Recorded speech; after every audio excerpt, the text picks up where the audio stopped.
अजीज दोस्तों नमस्कार।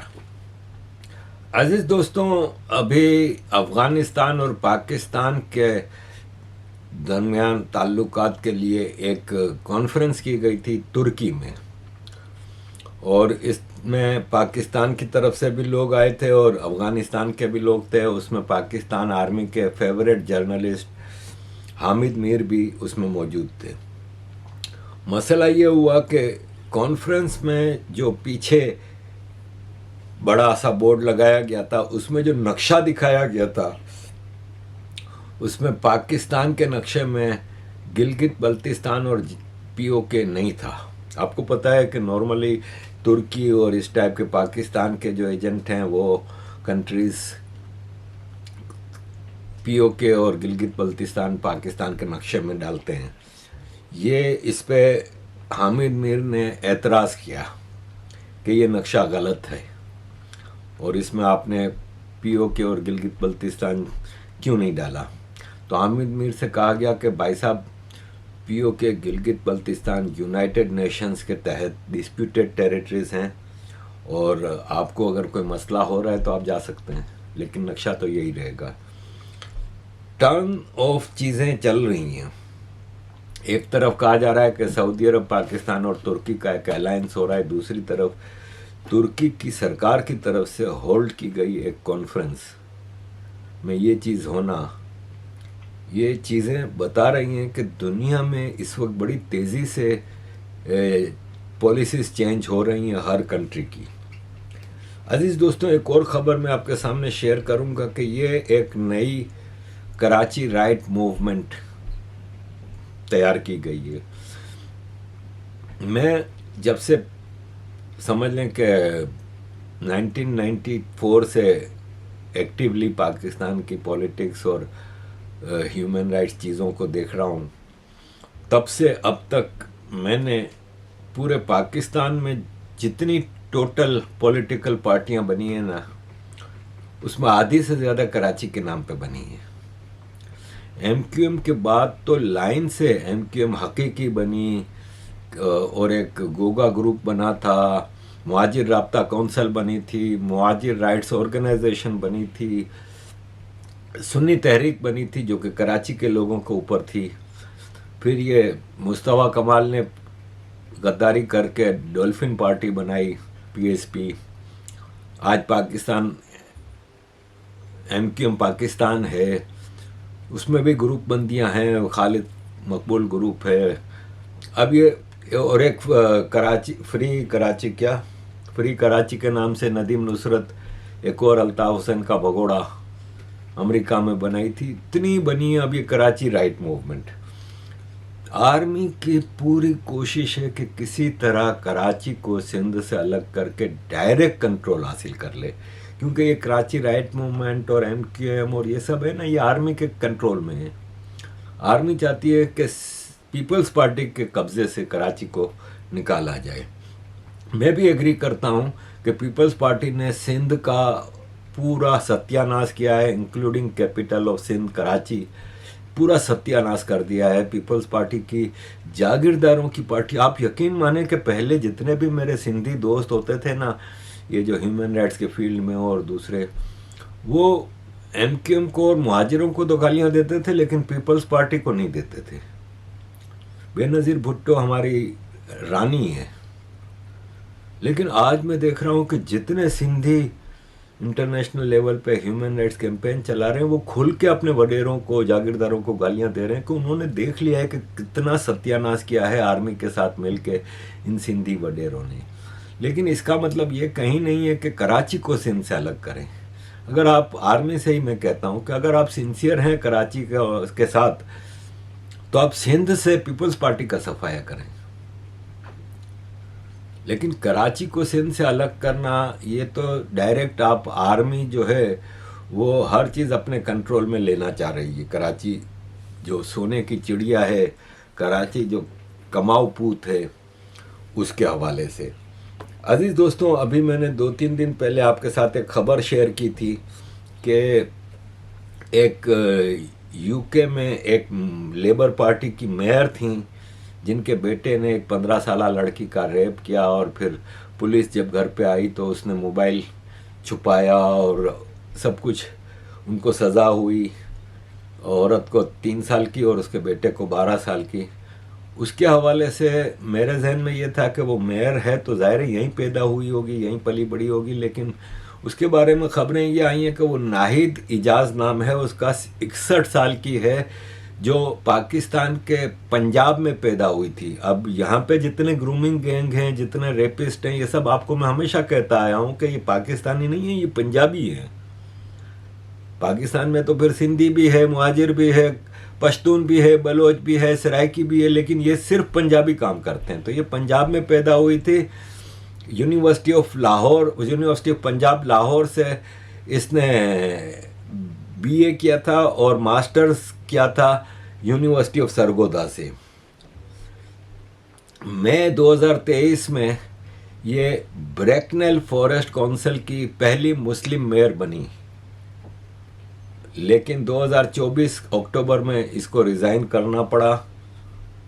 इसको 3 साल की सज़ा और इसके बेटे दिवस खान को, जो कि 41 साल का है, 15 साल की लड़की के रेप के जुर्म में 12 साल की सज़ा।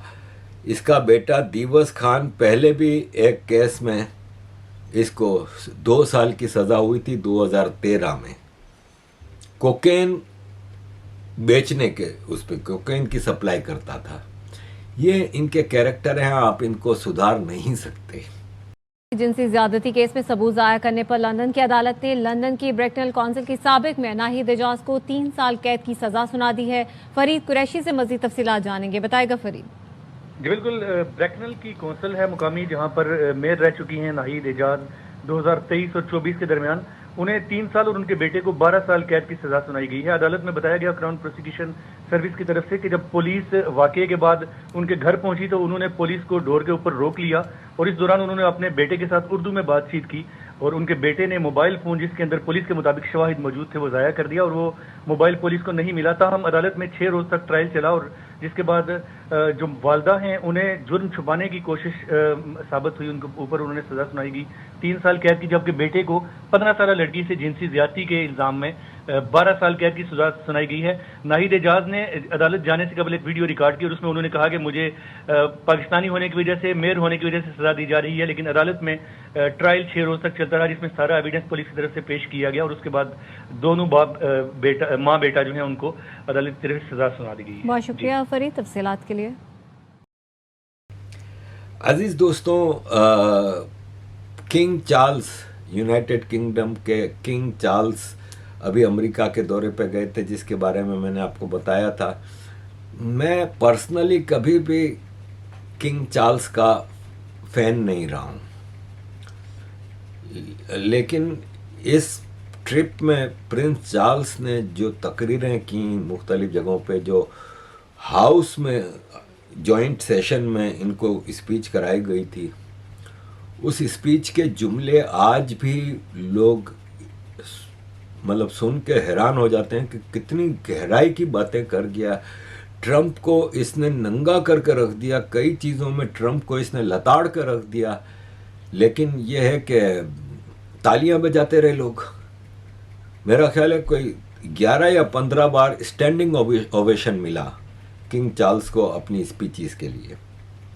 तो वाकई एक बड़ा डिप्लोमेटिक उसमें, अगर आप खैर देखें,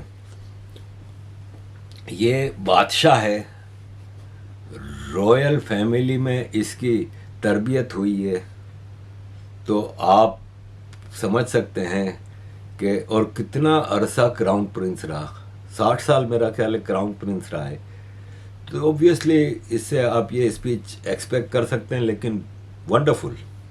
अजीज दोस्तों, थोड़ा मैं ईरान अमेरिका के हवाले से जो चीज़ें चल रही हैं उससे पहले आपको ये बता दूं कि डोनाल्ड ट्रंप ने अभी एक ट्वीट की है कि यूरोपियन यूनियन चूंकि मेरे साथ डील नहीं कर रही सही से, ट्रेड डील के मामले में और ईरान वाले मामले में यूरोपियन यूनियन ने मेरे साथ वो नहीं किया, सपोर्ट नहीं किया, कोऑपरेट नहीं किया, तो मैं यूरोपियन यूनियन से आने वाली गाड़ियों और ट्रक जो कि अमेरिका में इंपोर्ट होते हैं उन पे 25% टैरिफ बढ़ा रहा हूँ।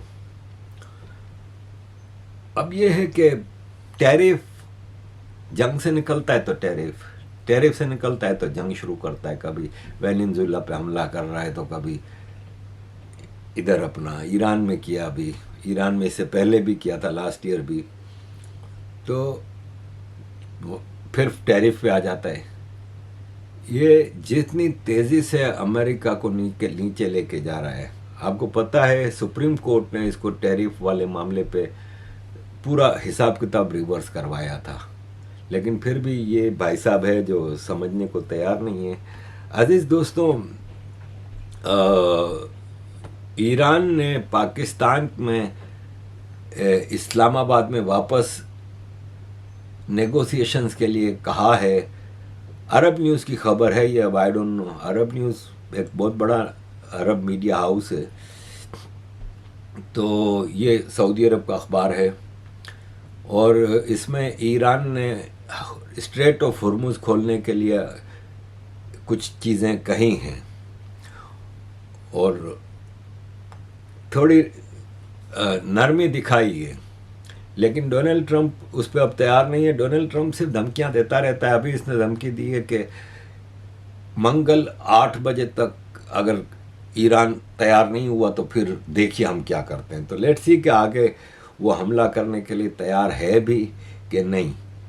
ऐसे में जो इमारात ने ओपेक छोड़ा, तो ओपेक के बाद OAPEC जो एक है, जो कि organisation of Arab petroleum exporting countries है, उसको भी छोड़ दिया है, यानी अरब कंट्रीज से भी पीछे हट गया है। और इसमें लोग देखें, ओपेक छोड़ना तो ईरान की वो इमारात की बात समझ में आती है कि इमारात की कैपेसिटी है ना, उससे इसको बहुत कम कोटा दिया गया कि आप सिर्फ इतना पेट्रोल प्रोड्यूस कर सकते हैं। वो एक अंदाज़ा है कि साल का 50 से 100 बिलियन डॉलर का प्रॉफिट मारा जाता था उस कोटे की वजह से। अब अगर ओपेक में नहीं है तो इमारात अपनी फुल कैपेसिटी में प्रोड्यूस करेगा ना अगर, तो 50 से 100 बिलियन डॉलर इसका रेवेन्यू बढ़ेगा। तो इसलिए ओपेक से तो उसका निकलना समझ में आता है। लेकिन अब एक जो प्रोपेगेंडा मुहिम चलाई गई, आपको याद होगा कि ये ईरान मामला शुरू होने से कुछ एक आध महीने पहले एक खबर उड़ाई गई थी कि मोहम्मद बिन जैद जो है इमारात का प्रेसिडेंट, वो मर गया है। याद होगा आपको, मैंने पूरी इसकी डिटेल दी थी कि वो मर गया है। वो नज़र नहीं आया 3-4 दिन से, और AI से इसकी वीडियो लगाई जा रही है ये वो। फिर वो आया पब्लिक में, 2-3 दिन गायब रहा था। लेकिन अब एक प्रोपेगेंडा मुहिम जिसमें सऊदी अरब और पाकिस्तान दोनों शामिल हैं, वो लगातार चल रही हैं, जिसमें एक ये खबर चल रही है कि दुबई के जो रूलर हैं शेख मोहम्मद बिन राशिद, उन्होंने धमकियां दी हैं अबू धाबी को कि तुम गलत कर रहे हो और तुम मोहम्मद बिन जैद बहुत गलत कर रहे हो और हमें आइसोलेट कर रहे हो और हमें नुकसान हो रहा है वगैरह वगैरह। दूसरी खबर बार बार ये आ रही है कि शारजा जो है वो इमारात छोड़ने पे सोच रहा है। अब 1971 में यहाँ पे 7 ब्रिटिश कॉलोनीज थी, छोटी छोटी, और उनमें ब्रिटिश राज चलता था। इनको आज़ाद किया ना, तो इनको एक कंट्री के तौर पे आज़ाद किया कि आप साथ मिल के रहेंगे और एक कंट्री बनाएंगे, और वो अलग एक कंट्री मिल के चलते रहे। अब आप ये देखें कि उनका एक कॉन्स्टिट्यूशन है इमारात का, जिसमें ये साथ जो हैं वो बराबरी की बुनियाद पे काम करते हैं, चलते हैं सेम पॉलिसी में। अब इसमें अगर शारजा अलग होना चाहता है, वैसे भी देखें शारजा की अब हर रियासत है ना, जो ये 7 जो इमारातें हैं, इनका अपना अपना कानून है। अब जैसे एक मिसाल है कि दुबई में आपको शराब बार में, पब में, हर जगह मिलेगी, लेकिन दुकानों पे नहीं मिलेगी। शारजा में शराब पे टोटल पाबंदी है, ना दुकान में ना इधर उधर कहीं भी आपको नहीं मिलेगी। शराब पे टोटल पाबंदी है। जबकि दुबई से आप जाए ना तो शारजा आता है, शारजा से आप जाए ना तो अजमान आता है। अजमान में आप सड़क पे भी पी सकते हैं, मैं जब दुबई में रहता था तो मेरे दोस्त आते थे कराची से, तो हम लोग हैनिकन बियर का पूरा क्रेट अजमान जाके खरीदते थे और बीच पे जाके बैठ के पीते थे। तो हर एक का अपना कानून है इसमें। और सबसे बड़ी बात यह है कि इस पूरे 7 इमारातों में अबू धाबी सबसे अमीर है, सबसे रिच है, नंबर 2 पे फिर दुबई है, और बाकी जो 5 है ना उनमें ऑयल पेट्रोल वगैरह कुछ नहीं है, वो डिपेंडेंट हैं। एक मिसाल है कि फुजेरा की तकरीबन इकोनॉमी उस ऑयल रिफाइनरी पे चलती है जो अबू धाबी का पेट्रोल वहाँ पे जाता है और ऑयल रिफाइनरी में रिफाइन होता है। तो डिपेंडेंट ज़्यादातर ये अपनी डेवलपमेंट में। दुबई ने तो अपने आप को इन्वेस्टमेंट हब बना के दुनिया में बिजनेस और कारोबार वगैरह करके कामयाब करा दिया, लेकिन बाकी जो 5 है ना इनके पास natural gas, petrol, diesel, crude oil वगैरह नहीं है। तो ये डिपेंडेंट है अबू धाबी और दुबई पे, तो इसलिए अलग नहीं हो सकते ये।